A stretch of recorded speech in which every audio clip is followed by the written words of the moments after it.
What's up, everyone? Welcome back to another review. This time we're taking a look at The Mummy, written and directed by Stephen Sommers. Okay, I'm going to make this review as short and sweet as I possibly can. I love Stephen Sommers' remake of The Mummy. I think this movie is a hell of a lot of fun. And I think Stephen Sommers did the right way as to not doing a remake of the original Boris Karloff classic from 1932. Mainly because I felt like mainly because I feel that he couldn't replicate that sort of magic that movie had. So he decided to take a different route and make this movie feel more like an Indiana Jones type of movie, but also had some horror elements to it. And what you get is a very fun adventure movie. Now, the plot of this movie is this: there is this high priest named Imhotep who gets resurrected, and he wants to bring back his forbidden love. By doing so, he has to make a human sacrifice. That is the plot of the Mummy, basically.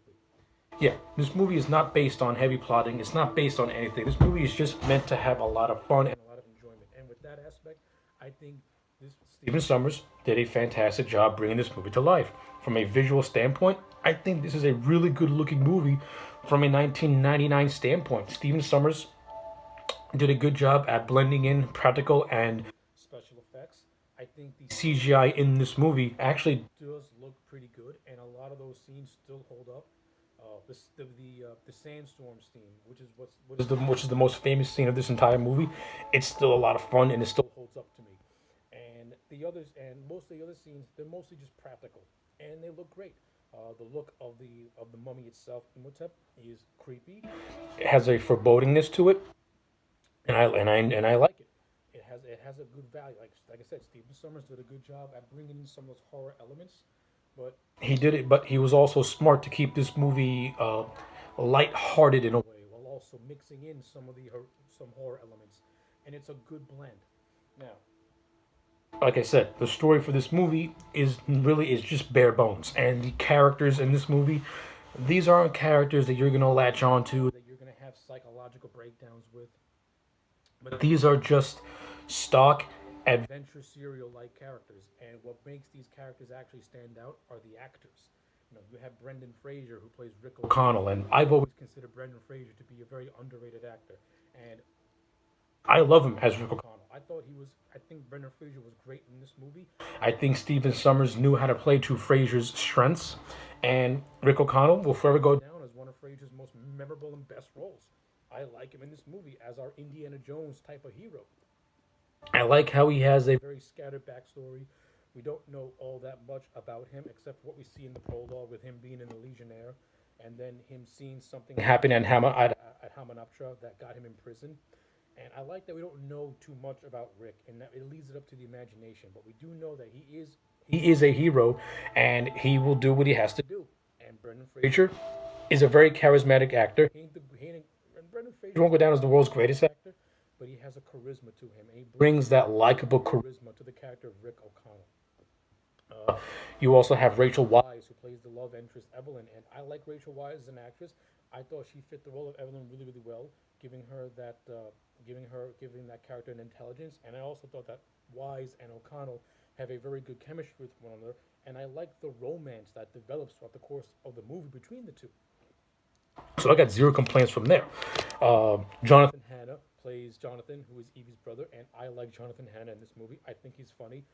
You would think that he would be an annoying character, but he's really not. He's and like when it comes to comedy in this movie, the two unsung heroes to me are Jonathan Hanna and Kevin J. O'Connor, who plays a character called Benny, who is the on again, off again friend of Rick.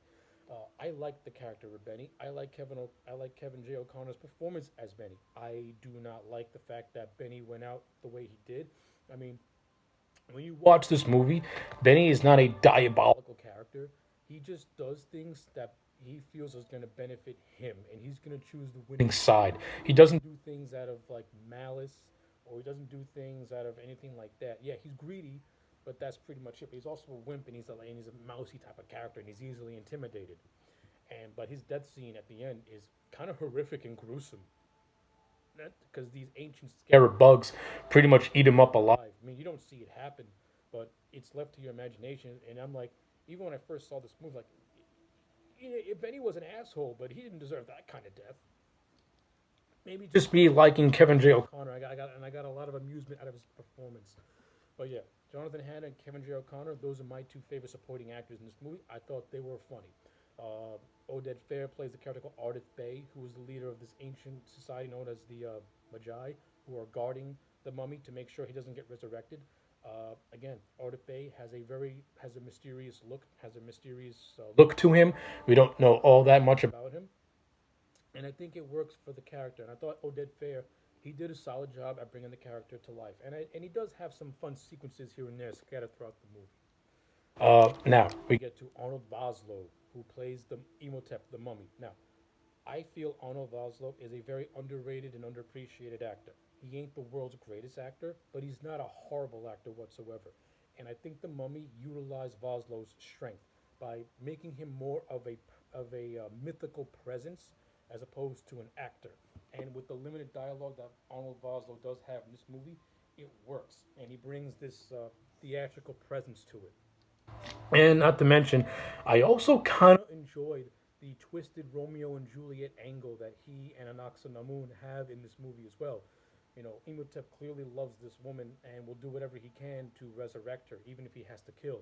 So I kind of like that twisted Romeo and Juliet take to the characters of Imhotep and Anaxanamun.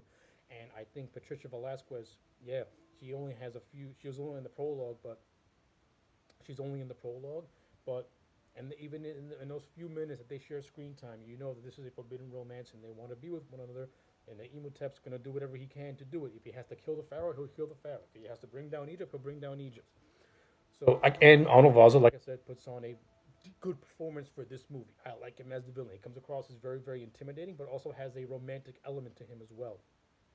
And I don't feel Vosloo gets enough credit for his acting abilities.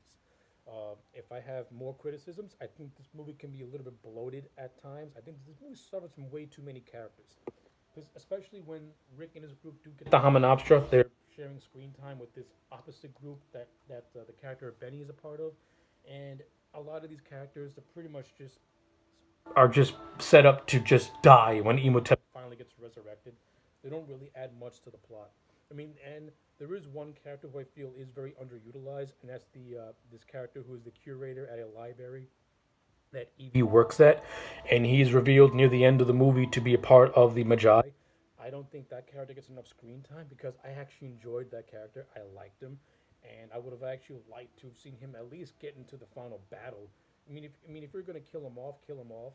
I'm okay if you killing him off, but at least have him go to the final battle. But at least when they did kill him off, he actually was able to kill a few of Imhotep's possessed followers. So at least he didn't go out like a wimp. He went out fighting. So I appreciate that. Uh, and I also enjoyed this little scene with this character called Winston, who was a part of the British Royal Air Force, and his whole subplot was that he wishes that he could have went down with his other comrades instead of getting old. So I like that little scene, and that's what segues into the famous sandstorm scene, which is what this movie's more famous for. So yeah, whew. So yeah, there's a lot more I can talk about with the Mummy itself. But those are just my overall bare bones thoughts on this film. I enjoy it. I like it, despite the flaws that it does have. It's an overall very enjoyable movie. It's a fun movie. It's got a lot of good action to it, and it feels like if Indiana Jones were to have come out in 1999 in a fourth movie, this is the movie that I could envision Harrison, like, swap out Rick O'Connell for Harrison Ford as Indiana Jones, and this could have made for a really fun and good fourth Indiana Jones type of movie because it has that type of feel and atmosphere to it. So yeah, those are my thoughts. And overall, an 8 out of 10 for the Mummy 1999. So yeah, those are my thoughts. Let me know yours in the comment sections down below. Like the video and subscribe, and I will check you back next time for more.